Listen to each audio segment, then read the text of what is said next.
அருமையான நாளை எங்களுக்கு கொடுத்ததுக்காக நன்றி ஆண்டவரே.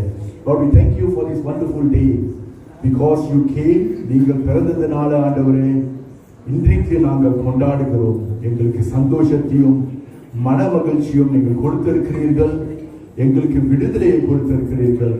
ஆகியால் ஆண்டவரே இன்றைக்கு இந்த பண்டிகையை நாங்கள் கொண்டாடுகிறோம்.